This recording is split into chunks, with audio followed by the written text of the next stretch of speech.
This morning, we're one-on-one with Congressman Adriano Espaillat, a champion for civil rights. He speaks out against the administration's immigration policies and calls for congressional action to protect women from violence and abuse.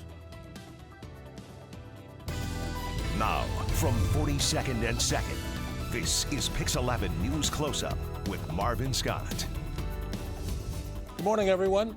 He came up through the ranks as a champion for civil rights, first serving in the state legislature as a member of the assembly, later ascending to the state senate. Now, 2 years ago, Adriano Espaillat won the congressional seat that was held by Charlie Rangel, who retired after more than 40 years. Congressman Espaillat is now running for his second term, and it's good to welcome you to Pix 11 News Close-Up. Thank you, Marvin. Thank you so much. So much news to talk about. Let's start off with something that's current, and as of this taping, Friday, the story of Jamal Khashoggi being murdered in the Saudi Arabian consulate in Turkey.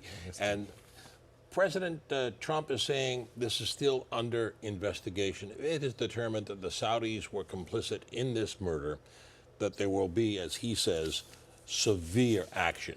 What should that action be? Well, first of all, Khashoggi was a clear voice for democracy in the region, and he was a critic of the Saudi regime with regards to the violation of human rights in Saudi Arabia, and also because of the campaign that in Yemen that the Saudis are involved in, bombing Yemen and resulting in thousands of deaths, including thousands of civilians, including children and women. And so he was a critic for democracy. He walks into the Saudi embassy in Istanbul, never gets out.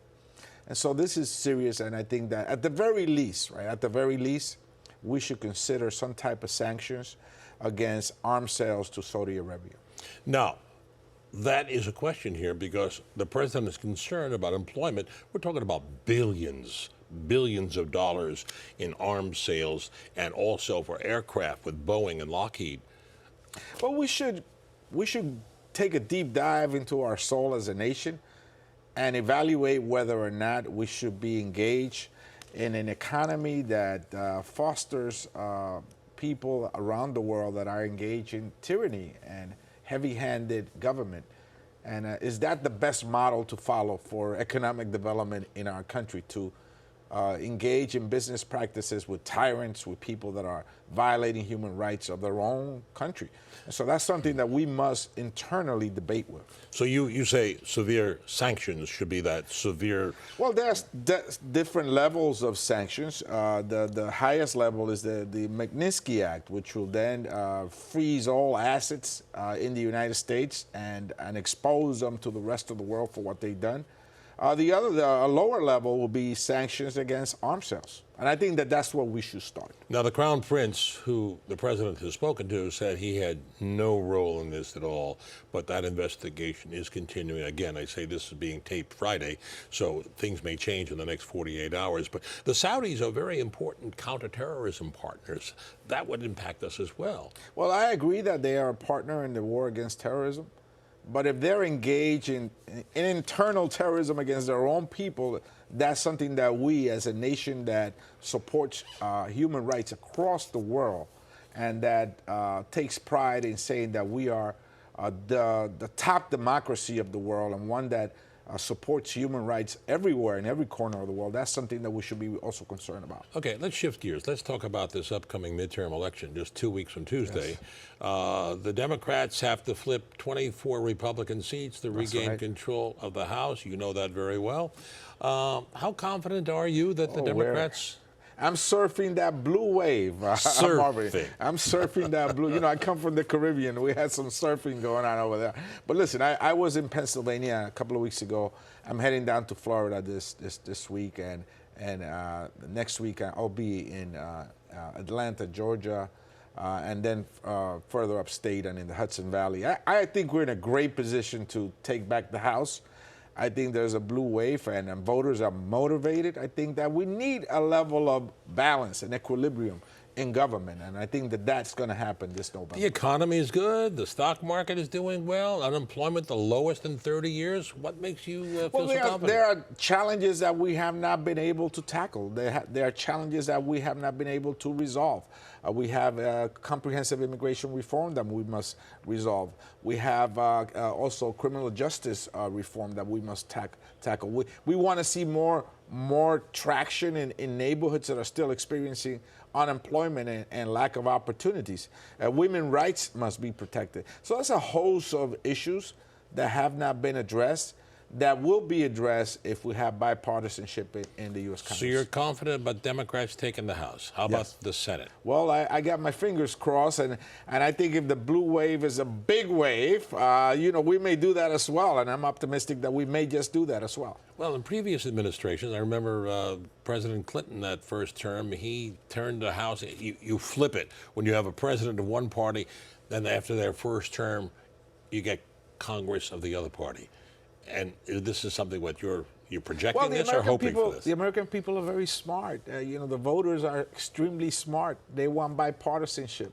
They want to make sure that there are no extremes holding Congress and holding Congress hostage to extremist ideas and forcing things right down the middle, moderate politics. And I think the American people are very smart, and that's what they're going to do on November 6th. Do you think this is going to be a referendum? This election is going to be a referendum on President Trump?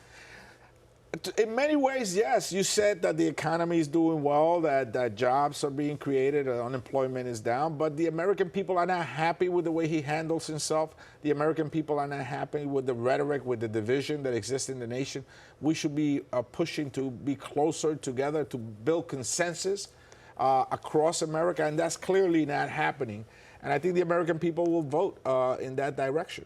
Now, there's talk that if the Democrats do take control of the House, there's talk of this, that one of the first actions is going to be the call for his impeachment. Well, you support that? I'm one of the 5 members that originally supported the 5 articles of impeachment. We will get there if we need to get there in a prudent way, and hopefully we'll have Jerry Nadler as our chairman of the judiciary. He's an experienced and seasoned congressional member, and someone that will do this in a prudent and in a constitutional way, right, if you may, so that nothing is as aggressive, overly aggressive, that the American people will lose further confidence in the system.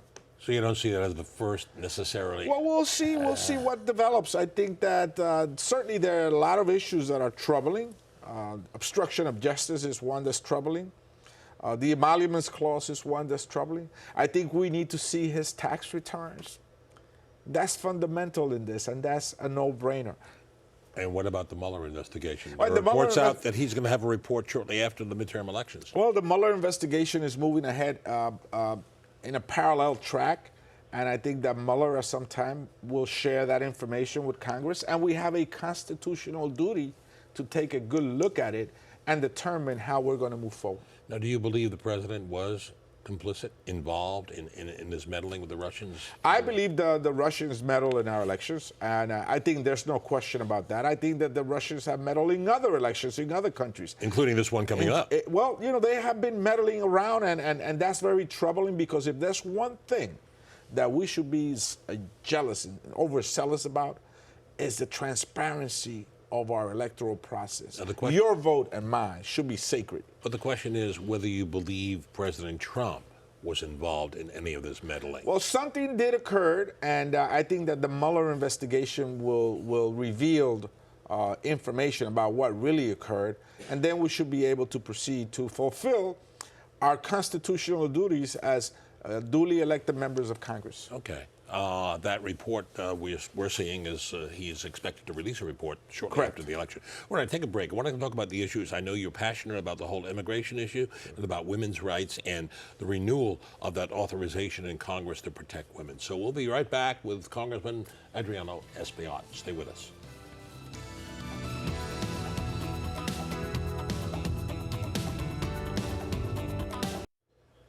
Back now with Congressman Adriano Espaillat running for his second term in Congress.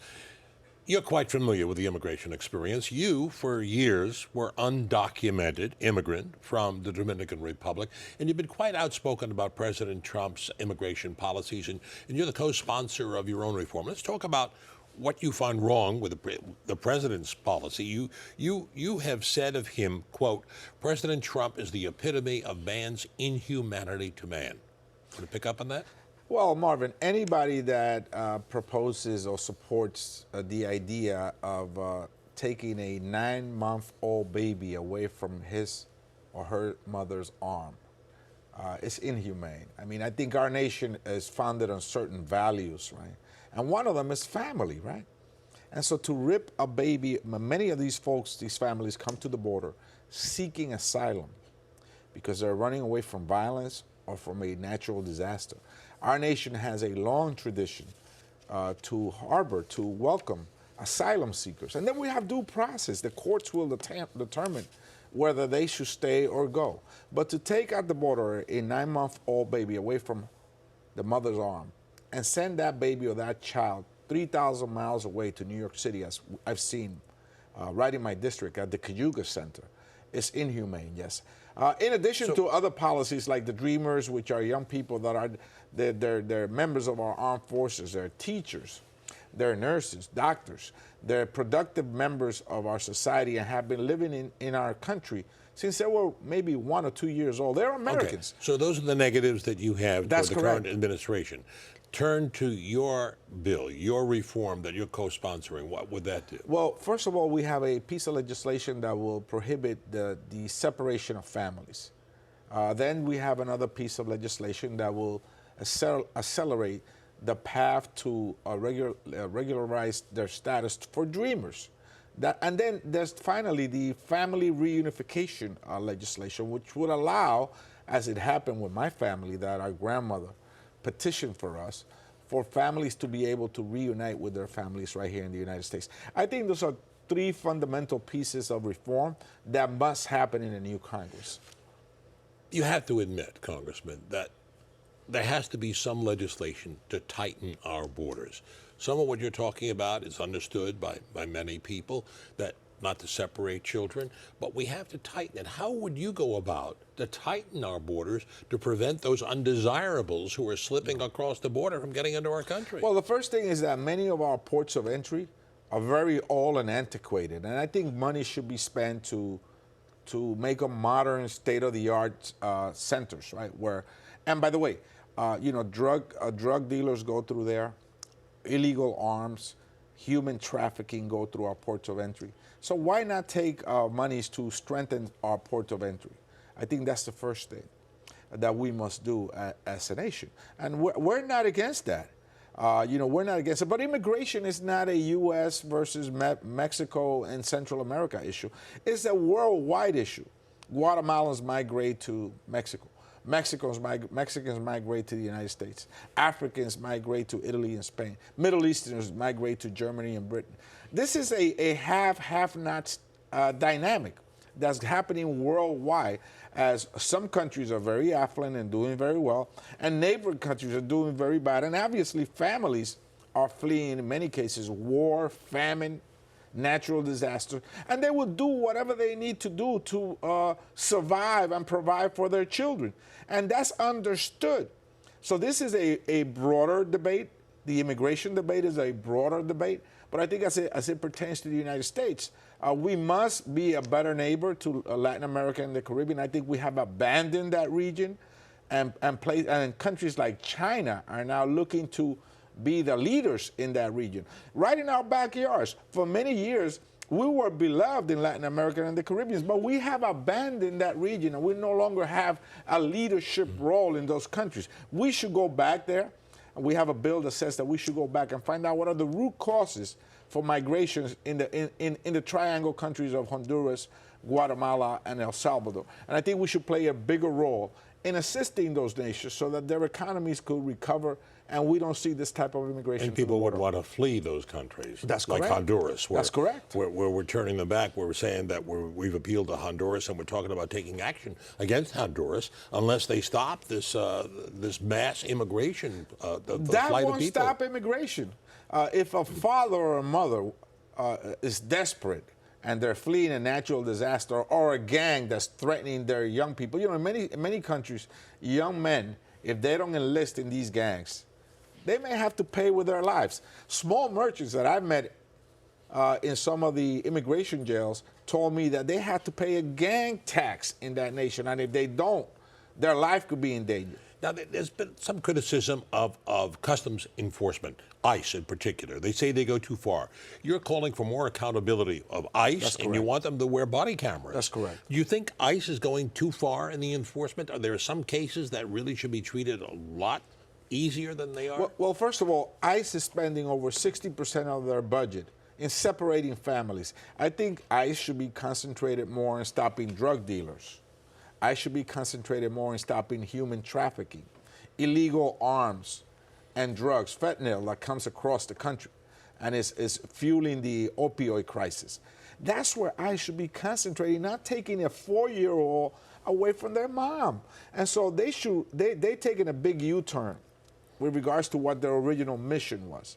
And I think that should not happen. They should go back and focus. Talk about a couple of cases. There's a case right now in Westchester, Armando Rojas.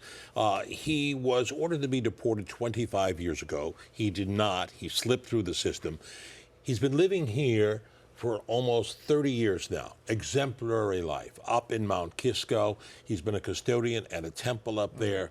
The community turned out in support of him. His wife and children are American citizens. And ICE caught up with him because he got involved in an incident a few months ago for which he had no role in his crime. And they're trying to deport him right now. Some circumstances should be considered like this one. Absolutely. What do we gain as a nation to send our father away from his children? Aren't we a country that values family values? That really is sort of like touts the fact that we are a nation that really honors family values. And now here we are deporting a father away from his or her children, a mother away from her children. That will probably end up being someone that's a recipient of public benefits. What do we gain from that?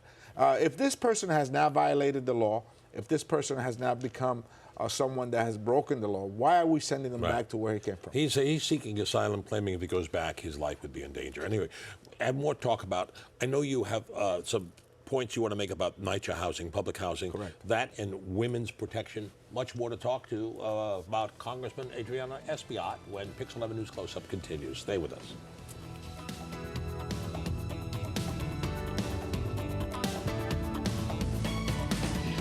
Back now with Congressman Adriano Espaillat. Let's talk about local problems. I know you're quite concerned, as everyone is, about public housing in New York. 400,000 people living there, and you're particularly concerned after the recent outbreak in your district of Legionnaire's disease in public housing, NYCHA housings. You want mandatory testing to see if there are any conditions that leading to Legionnaire's disease? Well, first of all, I have the highest numbers of apartments, NYCHA apartments, in any congressional district across the country.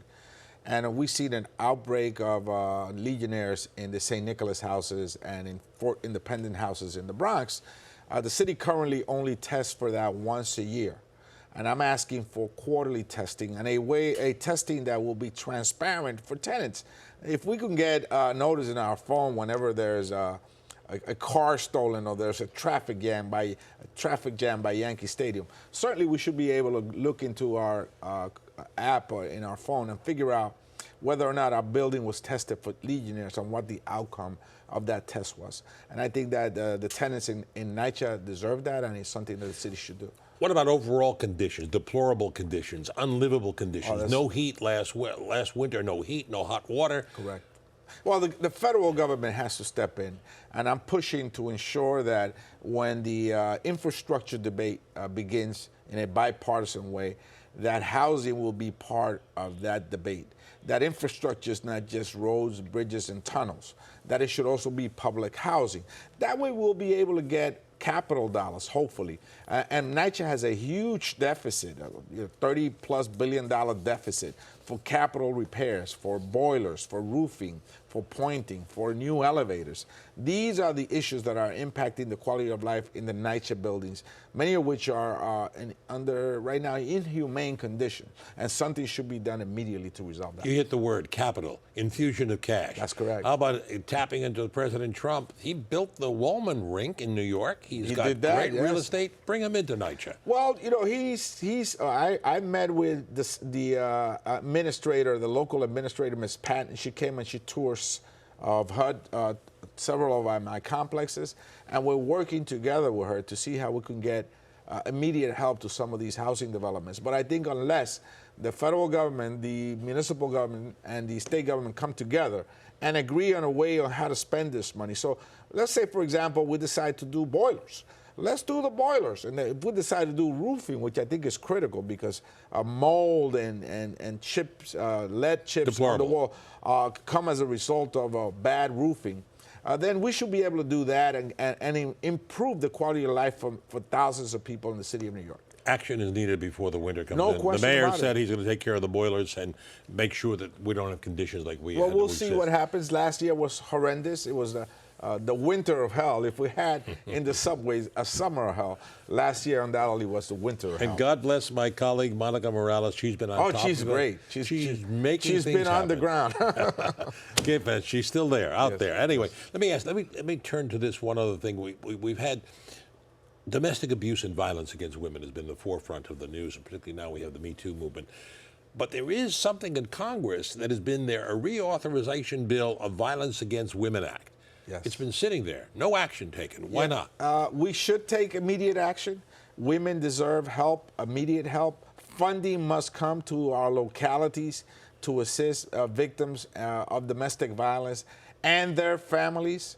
I worked many years back with the Victim Services Agency, which provided support groups for battered women, bilingual support groups for battered women. And I saw firsthand what kind of a negative impact domestic violence is having on the family. So we must bring those dollars to local agencies that deal directly, not only in providing therapy and counseling to these women, but also providing a safe environment for them to live and not be subject. So that's what to that bill would do. That's what that bill would do. Why has it been sitting there? Because it's been sitting in this whole session, hasn't it? Yes, it's been involved in this whole partisan debate, and we appropriate funds for it on a piecemeal approach, and we should finally just fund it. I think one of our priorities this year when we get back, this next year when we get back to Congress, should be supporting BAWA for a long period of time. Okay, if the Democrats take control of the House, what are the other priorities? Well, for me, it will be transportation and infrastructure, because I want the 2nd Avenue subway extension to 125th Street built.